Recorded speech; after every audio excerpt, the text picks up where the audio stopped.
안녕하세요. 코인 생존기의 차례입니다. 데일리 영상 시작합니다. 차트도 이따가 볼 거니까 잘 봐주세요. 자, 미국 소비자 물가지수가 이제 실제가 2.4%, 예측 2.3%, 예측보다 0.1% 높고 이전보다 0.1% 내렸다라고 보는데 해석하기 나름이에요. 예측보다 높아서 별로다. 이전보다 결국 낮아졌으니까 괜찮다라고 보는데 미국 주식 시장 같은 경우에는 이전보다 낮아졌으니 괜찮다. 예측에서 0.1% 상회는 별거 아니다라고 반응하는 것처럼 나스닥은 이 발표 때 떨어졌다가 다시 다 말아 올려서 뭐 아무것도 없었다라는 식으로 지나갔습니다. 추가 폭풍 인하에 대한 기대감이 젖은 상황은 맞다라고 해서 0.25로 다음 이제 11월 달에 0.25가 낮아질 것 같고 0.5가 아니라. 그리고 보시면 우리나라 같은 경우는 이번 달에 금리를 인하하냐 안 하냐 이게 참 되게 관전 포인트였어요. 대한민국 같은 경우는 사실 여러분들이 어떻게 생각하실지 모르겠지만 제가 보았을 때의 하는 총재는 사실 하는 총재가 최근 들어서 계속 대학 입시에 대한 얘기를 많이 했거든요. 그래서 각종 매스컴에서 무슨 하는 총재가 대학 입시 제도 가지고 지랄지랄 하냐, 애들 교육열 뭐 이런 거 얘기를 하냐 라고 했는데 제가 볼 때는 사실 대한민국의 특수성 때문에 교육 위주의 환경이 좋은 인프라가 있는 곳이 집값이 비싸서 집값을 잡고 싶은데 금리를 내리면 집값이 오를 것 같고 금리를 동결하고 싶은데 동결은 못할 것 같고 그래서 교육률에 대한 얘기를 전 많이 했다라고 해석을 하고 있습니다. 그랬는데 어쨌든 금리를 내렸고 뭐 이에 따라서 아파트 가격도 어떻게 될지 이런 거는 또 봐야 될 관전 포인트겠죠. 이건 뭐 주식이랑 코인 얘기는 아니지만. 그리고 SEC 위원은 암호화폐에 대한 그래 접근 방식이 전체 산업의 재앙이었다고 인정을 했어요. 미국의 SEC에서는 자기들이 암호화폐에 접근을 잘못한 것 같아 라고 얘기를 했고 아마 게리 겐슬러 자체에 대한 얘기를 하는 것 같습니다. 그리고 마운트 곡스가 원래 올해까지 비트코인을 다시 상환을 해야 되는 그런 상황이었는데 이제 상환 기한을 연장했다. 내년 10월에 마곡 이슈 물량이 풀린다. 내년 10월까지 이렇게 보면 될 것 같습니다. 그러면 뭐 딱 좋죠. 태국 SEC는 민간 자금이 비트코인 암호화폐를 매수할 수 있도록 새로운 규정을 제안해서 이제 개인들도 태국은 비트코인을 살 수 있게 좀 준비가 됐고 번외 이야기라고 해야 되나? 어쨌든 조금 다른 이야기지만 이 이야기가 있고 나서 태국도 생각보다 자금이 좀 있는 나라이긴 해요. 태국에 있는 이제 헤지 펀드들이 비트코인을 이제 약간 사는 상품들을 많이 이제 만들고 할 거다라는 얘기가 돌았습니다. 그리고 한국도 여러분들은 모르시겠지만 한국도 암호화폐를 기관들이 매수할 수 있도록 ETF를 허용했고, 그러니까 허용을 할 방침이에요. ETF를 살 수 있게 허용을 할 거고, 암호화폐 거래소에 한국 거래소에 법인 계좌도 쓸 수 있게 한다. 이 말이 뭐냐면 사실 이제 크립토 법인들은 법인 계정으로 업비트나 빗썸을 사용할 시 비트마켓밖에 사용을 못해요. 원화마켓은 막아요. 법인 계정들은. 근데 아마 그것도 이제 열어줄 것 같다라고 보는 거고 주경 대표 말에 의하면 이제 한국 금융위는 가상자산위원회를 구성하여 비트코인 현물 ETF 승인과 암호화폐 거래소의 법인 계좌를 허용하는 논의를 하고 있다.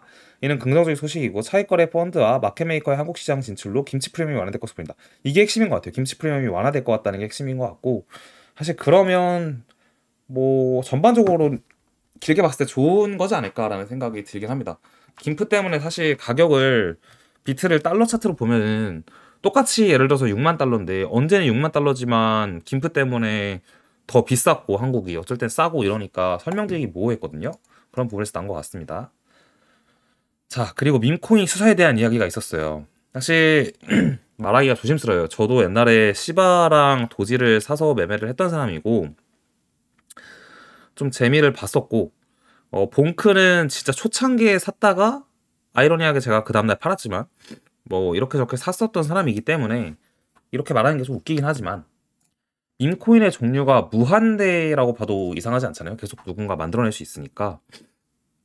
근데 이런 밈코인이 시가총액의 상위에 차지하게 되고 뭐 이 시장에 들어온 사람들의 수준을 나타내던가 아니면 이 시장의 원초적 목적을 나타내는 걸 수도 있어요. 그러니까 도박이나 투기성을 띤 자산 클래스다 비트코인이 라고 말을 해도 이상하지 않은 것 같아요. 왜냐면 밈코인의 시총이 워낙 높고 실제로 펌프앤덤프가 너무 자주 일어나고 뭐 오르면 몇십 배 몇백 배도 올랐었기 때문에 뭐 약간 시장 자체의 논리가 그런 거다라고 생각을 하고는 있지만 밈코인이 지속적으로 계속 많이 나오고 중앙화 거래소에 많이 상장이 될수록 드는 생각은 저는 17년도부터 코인을 하면서 느꼈던 게 어쨌든 비트코인에 대한 가치에 대한 인정받는 날이 올 거고 그와 더불어서 이더리움을 비롯한 수많은 크립토 프로젝트들과 토큰들이 각자의 사업을 해서 성공하는 애들은 살아남고 그게 사실 블록체인이라는 개념이 인터넷을 대체하는 개념은 아니에요. 인터넷의 초창기 개념을 그대로 끌고 온 거고 어떻게 보면 인터넷이 조금 변질된 걸 수도 있어요. 인터넷이라는 거는 초창기에 가지고 있는 가치들을 서로 주고받는 매개체이고 그 가치에 대한 주권을 개인이 갖고 있는 건데 언젠가부터 구글이랑 이제 애플 이런 것들이 중앙화가 되고 되게 거대 기업이 되면서 수수료도 다 독점해가고 뭐 유튜브도 마찬가지잖아요. 뭐 구글도 데이터도 개인들의 데이터를 다 가져가고 뭐 무단으로 사용하고 그런 거인데 근데 블록체인이 그거를 보완해주는 역할이라고 저는 생각을 했고 그런 측면에서 많은 프로젝트와 토큰들이 그런 일을 좀 할 거다라고 생각했는데 밈코인이 대세를 이루면서 실질적으로 그런 알트에 대한 사업성이 어느 정도 뭐 있고 실제로 사업이 되고 있어도 약간 코인의 가격이 오르지 않으니까 그리고 실제로 밈코인이 더 돈이 되니까 사람들이 그걸 사면서 저평가가 되는 부분이 좀 있었다.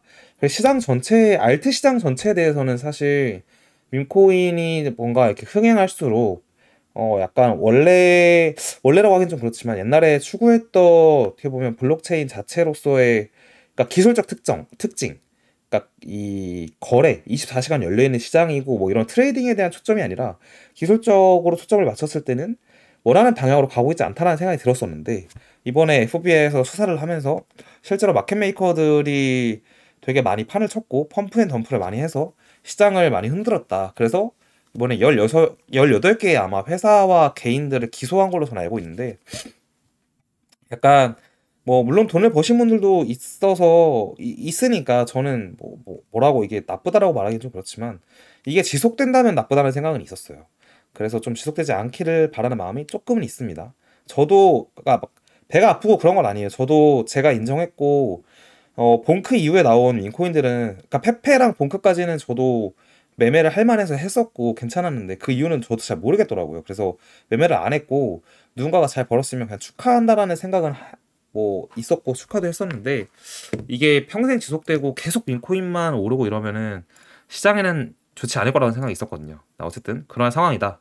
그럼 이제 차트를 좀 볼까요? 네, 아까 자료 위에서 비트 차트를 보고 있는데 큰 추세에서는 되게 뭐라고 해야 될까? 그냥 이 추세 안에 보라색 추세 안에 있다라고 해서 정말 쉽게 얘기하면 위에 보라색 추세 68,000 중반이 오면 팔고 49,000대가 오면 사세요. 이게 진짜 가장 쉬운 얘기고요.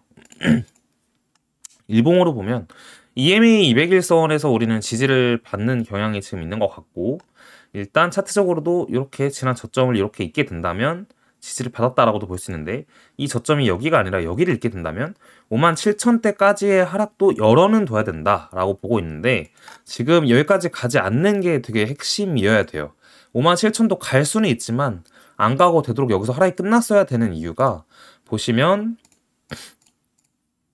저점이 처음으로 올라왔잖아요. 8월 5일의 저점보다 9월 6일의 저점이 올라왔고 고점도 8월 25일의 고점보다 9월 27일 고점이 올라간 상황이기 때문에 이번에 이 하락의 저점이 요 중간 저점보다 올라가는 게 핵심입니다. 근데 만약에 57K까지 떨어진다면 그래도 아이고 죄송합니다. 네, 그래도 요 저점보다는 낮아지지만 요 저점보다는 올라가니까 저점이 다시 한번 올라가는 계기가 된다. 근데 더 좋은 거는 지금의 어제의 이 저점인 게 조금 더 좋은 모양이다 라고 말씀을 드리고 싶습니다. 그러면 이제 그 다음에는 다시 또 고점을 높여야겠죠. 이번에 64.4K가 고점이었으니 반등이 만약 여기서 나오든 그러니까 여기서 지금부터 반등을 하든 아니면 51K 찍고 반등을 하던 요 추세 이게 하나의 추세가 4시간으로 보면 잡혀 있거든요. 이렇게 보면 하락 추세인데 요 하락 추세에서 저점을 찍었으니 위로는 이제 53,500대인데 요 구간을 뚫어주는 게 요 구간을 이렇게 뚫어주는 게 가장 베스트겠죠. 이게 베스트고 그 다음에는 다시 요 구간 64.4K를 뚫어주는 게 베스트다. 그러면 아마 이번에 여기를 뚫게 된다면 다시 66.5K도 뚫으려고 하겠다. 그러면 또 한번 일봉으로 봤을 때는 고점이 지금은 여기서 여기까지 낮아졌지만 다음에 고점이 여기를 뚫어서 66.5K를 간다면 이 위상으로 고점이 높아질 거다라고 보는 게 합리적인 것 같습니다. 네, 그렇게 해석을 하면 될 것 같고, 이게 여러분들이 들을 때는 어떻게 들릴지 모르겠지만, 10월이 업토버인지 의학토버인지는, 봐야겠죠. 봐야겠는데, 10월은 결과론적으로 좋았던 거지, 그 과정을 순탄하지만은 않았습니다. 보면 23년도 10월 같은 경우는요, 10월 초에 올랐다가 10월에 떨어졌어요. 10월 중순까지 떨어졌다가 딱 16일부터 올라가기 시작해서 24일까지 퍼포먼스가 굉장히 좋은 퍼포먼스를 보여줬죠. 뭐 그러한 상황이고, 옛날에도 사실 10월은, 이때는 10월달에 바로 올랐는데 이건 장세가 불장이었던 거고, 2020년도가 반감기가 있던 해잖아요. 이때도 보면 10월이 그냥 횡보하다가 10월 중순 때부터 10월 17일부터 해서 올랐어요. 이렇게 올랐고 되게 찌끔찌끔찌끔찌끔 올랐단 말이에요. 그 11월이 돼서야 이렇게 올랐고, 그래서 10월은 지금 초고 중순으로 이제 다음 주가 돼야 접어들잖아요. 이게 주봉 캔들로 보게 된다면 9월 30일이고 이게 사실 10월 캔들이에요. 9월 마지막 날 캔들이 형성돼가지고, 그리고 10월 7일, 그 다음 주가 10월 14일인데 보면 이제 10월 중순에 접어들기 때문에 다음 주 캔들의 주봉이 좀 중요한 상황인 것 같다라고 볼 수 있고, 또 지난 하락대를 보면 8월 5일, 7월 5일, 그리고 9월 6일, 그리고 여기서도 5월 1일 이런 식인데, 이 저점들이 다 반등을 해가는 시점이 5월 달도 15일, 그리고 7월 달도 12일, 8월 달도 여기서부터 보면 16일, 9월도 여기서부터 보면 17일. 그러니까 저점을 월 초에 찍고 중순에 지속적으로 반등을 해가는 모습을 보여줬었기 때문에 10월은 업토브라는 관점에서는 10월 중순부터 원래 올랐었고 강하게 올랐단 말이죠. 그래서 중순을 기대를 한다면 기대하는 게 맞고, 아니면 아까 본 것처럼 월마다의 특성을 본다면 결국 중순에, 그러니까 초순에 저점 찍고 중순에 반등을 줬기 때문에 그런 관점에서도 업토브로 본다면 그렇게 보는 게 맞고, 의학토브로 본다고 하면은 이제 주봉상의 캔들이 사실 이번 주 마감이 어떨지 모르겠지만, 아까 본 것처럼 우리가 일봉으로 다시 볼게요. 일봉으로 보면 이 구간이 다시 뚫리고 59K가 뚫리고 57K까지 간다면, 이게 사실 뚫려 버린다면 그건 약간 의학토보에 가깝긴 하겠죠. 근데 사실 이제 주봉을 본다면 어떻게 봐야 되냐? 우리가 신고점을 좀 일찍 달성하긴 했지만 이것 또한 이변이 없었다라는 관점에서 본다면, 이변 없이 횡보를 해줬고, 그 다음에 무슨 말을 하고 싶냐면, 이게 말하기가 참 어려운데 그냥 이변은 없다는 말을 하고 싶어요. 쉽게 말하면. 그러니까 결국 반감기가 있는 해의 4분기는 좋았고 25년도 반감기 이후의 해가 항상 고점이었고 라는 관점을 본다면, 사실 이변이 없는 한, 그러니까 이변은 없다, 그러니까 좋긴 좋을 거다라는 말을 사실 하고 싶습니다. 마음으로는 진짜 하고 싶은데, 현재까지의 이 캔들의 차트가 추세가 잡혀 있고 이 박스 횡보 안에 있기 때문에 방향이 나오기 전까지는 막연하게 무조건 좋을 거라는 얘기는 이제 기술적으로는 못 하잖아요. 이성적으로는, 감정적으로는 할 수 있지만. 네, 그래서 참 어려운 상황인 것 같습니다. 어쨌든 우리가 21년도 요때 다 팔고 나서 이변이 없듯이 하락장이 왔고 1년짜리가, 그리고 1년짜리 이후에 2달 동안 이변 없듯이 횡보했고 그 다음에 올랐었고, 그 다음에 또다시 반감기 해가 됐을 때 사실 좀 빨리 오른 건 있어요. 이건 이변인 것 같아요. 이건 이변인데, 어쨌든 이변이 한번 존재하니 이 횡보도 이변 없이 그냥 이변이 없이 횡보를 했다. 그러니까 앞으로도 우리는 이변이 없길 바란다. 네, 그렇게 말씀드리면서 정리하도록 하겠습니다. 감사합니다.